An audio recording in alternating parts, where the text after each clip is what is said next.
શ્રી સ્વામિનારાયણ ભગવાનની જય. શ્રીજી મહારાજનો જો આપણે વિચાર કરીએ તો મહારાજ પૂર્ણ પુરુષોત્તમ ભગવાન, પણ કુબેરસિંહજી એક છડીદાર હતા.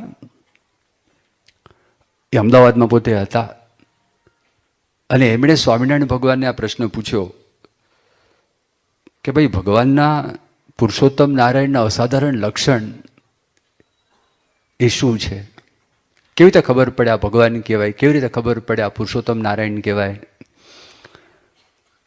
તો આ પ્રસંગ અને આ પ્રશ્ન એ સાંભળીને ભગવાન સ્વામિનારાયણ પોતે રાજી થયા, પ્રસન્ન થયા અને શ્રીજી મહારાજે પુરુષોત્તમ નારાયણના અસાધારણ લક્ષણ, કે જે લક્ષણ આપણને બીજે ક્યાંય દેખાય નહીં, બીજે ક્યાંય આપણને જોવા મળે નહીં, એક માત્ર પુરુષોત્તમ નારાયણની અંદર જોવા મળે. આપણા માટે કેટલી બધી આ વાત સરળ કરી દીધી, આપણા માટે કેટલું બધું અનુકૂળ કરી દીધું. તો સ્વામિનારાયણ ભગવાન એ વચનામૃતની અંદર પોતે વાત કરે છે. સ્વામિનારાયણ ભગવાન કહે છે કે દ્રષ્ટિ માત્રે કરીને પ્રાણ ઇન્દ્રિયોનો સંકેલો કરી નાખે અને દ્રષ્ટિ માત્રે કરીને સમાધિ કરાવી, એ પુરુષોત્તમ નારાયણ સિવાય કોઈની પાસે આ ઐશ્વર્ય નથી. બીજી મહારાજે વાત કરી અક્ષર મુક્તોને પોતાને વશ વર્તાવા.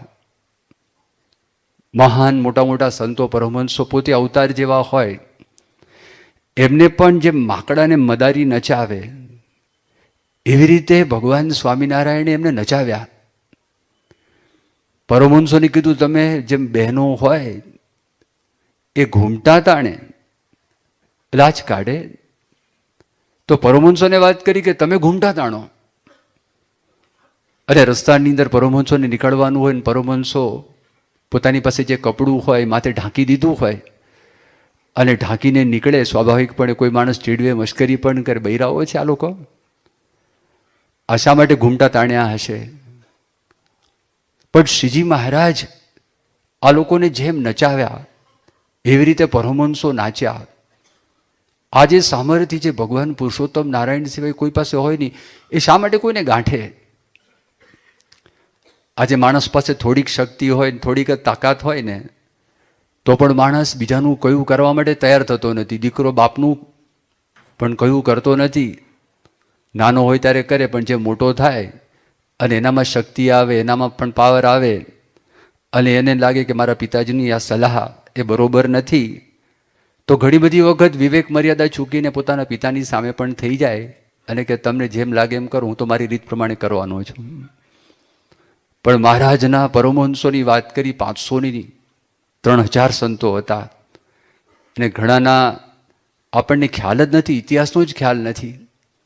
તો એ જે સામર્થ્ય, એ સામર્થ્ય પણ એ પુરુષોત્તમ નારાયણનું અસાધારણ લક્ષણ. ત્રીજી વાત કરી કે નિયમ ધર્મમાં બધા હરિભક્તો દેશ પરદેશની અંદર એ નિયમ ધર્મનું પાલન કરીને પોતાને વશ વર્તે, બંધનમાં રહીને પોતાને વશ વર્તે. અને 300 માઇલ દૂર હોય અને ત્યાં આગળ કોઈક ભક્ત કોઈ ગામની અંદર રહેતો હોય અને ત્યાં આગળ પણ સ્વામિનારાયણ ભગવાનના બધા જે આદેશો નિયમ છે એ નિયમનું પાલન કરે અને પાલન કરીને પોતે રહે, આ બહુ મોટી સામર્થ્ય છે.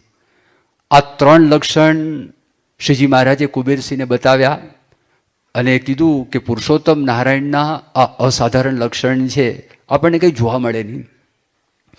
શ્રીજી મહારાજે પરચાપામાં કોઈ બાકી રાખ્યું નથી. આ સમાધિની જે વાત કરી તે બહુ કઠણ કામ છે. તમને જો યાદ હોય તો ઘણા વર્ષો પહેલાં અહીં આપણે પારાયણ થઈ હતી અને એ પારાયણની અંદર એક વ્યક્તિની વાત તમે સાંભળી હશે, બ્રહ્મ સગુણાનંદ કરીને એક વ્યક્તિ મદ્રાસની અંદર, ત્યાં આગળ પોલ બ્રન્ટન એક બ્રિટિશ જર્નલિસ્ટ હતા, પત્રકાર હતા ઇંગ્લેન્ડના, અહીંયા આગળ કોઈ યોગીની શોધમાં આવેલા હતા અને તે વખતે આ વ્યક્તિ એમને ચેન્નાઈની અંદર દક્ષિણમાં, અત્યારે તો અડિયાર નદી છે એ શહેરમાંથી પસાર થાય છે, એ વચ્ચે નદી આવી ગયેલી છે, પણ એ જમાનાની અંદર એ નદી ગામની બહાર હતી. એમને મળે છે અને એમને મળીને એમને બહુ નવાઈ લાગે છે કારણ કે એ વ્યક્તિ પોતાની જે શ્વાસોચ્છ્વાસની પ્રક્રિયા ઉપર કેટલુંક નિયંત્રણ એ પોલ બ્રન્ટનને બતાવ્યું. પોતાના હૃદયના જે ધબકારા હતા એના પર પણ નિયંત્રણ એમને બતાવ્યું. હજી સુધી એમને કોઈ વ્યક્તિ ઇંગ્લેન્ડમાં મળેલી નહીં, હજી સુધી એવી કોઈ વ્યક્તિ એને આ દેશમાં પણ મળેલી નહીં. અને કેટલાક ખોટા માણસો ને કેટલાક ખોટા સાધુઓ એ પણ એમને મળેલા હતા. આજે હૃદયના ધબકારા પોતે આમ બેઠા હોય શાંતિથી વધારી શકે, શાંત કરી શકે, બંધ કરી શકે.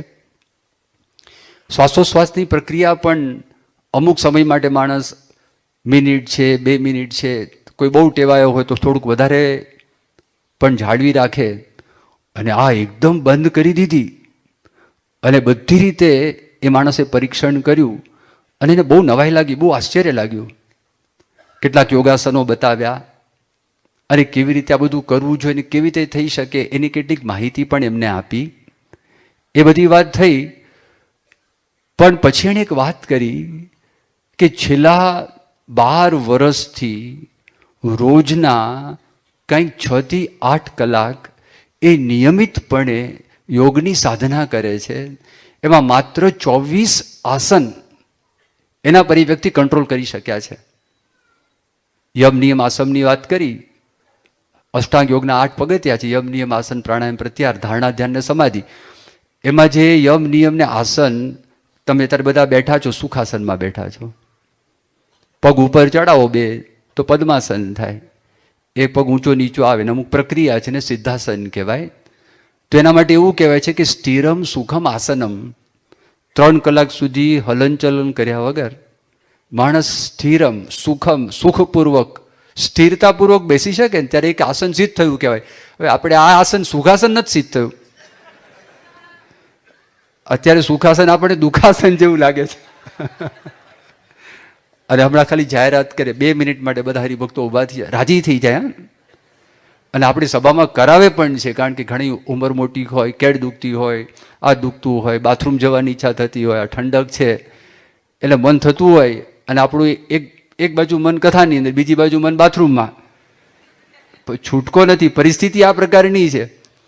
હવે એમાં એ માણસે સતત પ્રયત્ન કર્યા નાની ઉંમરની અંદર, ત્યારે માંડ ત્યાં સુધી એ વ્યક્તિ પહોંચેલા છે. હવે એ અષ્ટાંગ યોગ સિદ્ધ કરનારી વ્યક્તિ આપણા દેશની અંદર કેટલી. ઇતિહાસ તો એવું કહે છે કૃષ્ણ ભગવાને સિદ્ધ કર્યો, ગોપાળાનંદ સ્વામી સિદ્ધ કર્યો, અને ભગવાન સ્વામિનારાયણે ગોપાળ યોગી પાસે આ યોગ સિદ્ધ કરેલો. બીજાની આપણે વાત સાંભળતા નથી. અને એ એક વખત સિદ્ધ થાય તો માણસ પાસે કેટલા બધા ઐશ્વર્ય પ્રાપ્ત થાય. બધા ઐશ્વર્ય શ્રીજી મહારાજે બતાવ્યા: અણીમાં સિદ્ધિ, ગરીમાં સિદ્ધિ, લઘીમાં સિદ્ધિ, પરકાયા પ્રવેશ છે કે નહીં. શ્રીજી મહારાજ નદી ઉપર ચાલ્યા, ઓઝત નદી ઉપર ચાલી ગયા. કેવી રીતે ચાલાય લોકોએ જોયું, એ શ્રીજી મહારાજે કરી બતાવ્યું. પરકાયા પ્રવેશ. શ્રીજી મહારાજ મેઘપુરની અંદર હતા. મેઘપુરમાં એક અમરસિંહ ભાટ કરીને હરિભક્ત હતા. એનો એક દીકરો તો કરશન ભાટ કરીને. ગામના ગોંદરે એક રામજીનું મંદિર હતું.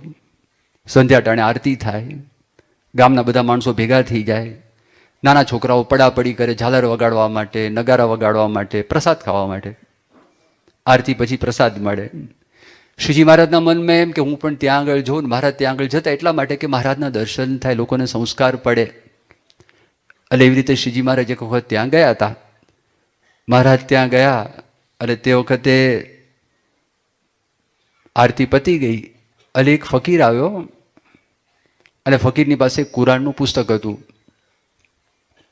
એટલે ફકીરે વાત કરી કે લોકો એમ કહે છે કે તમે બહુ મોટા છો, તમે ખુદા છો? શ્રીજી મહારાજ કે હા. તો કે ખુદા હોય તો મને પરચો બતાવો. પરચાની વાત કરી. શ્રીજી મહારાજે કીધું કે સારું. મહારાજે કીધું કે ફકીરને કે તમે શું ભણ્યા છો? તો કે હું કુરાન ભણ્યો છું. એ જમાનામાં મોટી સિદ્ધિ કહેવાય, કારણ કે ફોર્મલ એજ્યુકેશન તો હતું જ નહીં. અત્યારે તમે સ્કૂલમાં દાખલ થાઓ, તમને અક્ષર જ્ઞાન આપે, તમે આગળ વધો, તમને સમજાય. તો ત્યાં આગળ તો તમારે કોઈ અખાડામાં જવું પડે, કોઈ પાઠશાળામાં જવું પડે, કંઈક ગુરુકુળમાં જવું પડે, કંઈક પરંપરા ચાલતી હોય. એ પરંપરાની અંદર તમને શીખવાડે તો તમને વાંચતા આવે, બાકી વાંચતા પણ તમને ફાવે નહીં. એમાં કુરાનનો અભ્યાસ કર્યો તો મોટી સિદ્ધિ કહેવાય. એટલે પછી પેલા શ્રીજી મહારાજે કીધું કે સારું, એટલે કરશન ભાટ એ અમરસિંહ ભાટનો દીકરો હતો. મહારાજ એની સામું દ્રષ્ટિ કરી. એટલે શ્રીજી મહારાજે જેવી એની સામું દ્રષ્ટિ કરીને તો મહારાજનો પ્રવેશ થયો. આ તો પરકાયા પ્રવેશ. એટલે આ તો કોક બીજું જ આવી ગયું. અને આ તો પુરુષોત્તમ નારાયણ પોતે સ્વયં. એટલે ફકીરને પૂછ્યું કે તમારું નામ શું?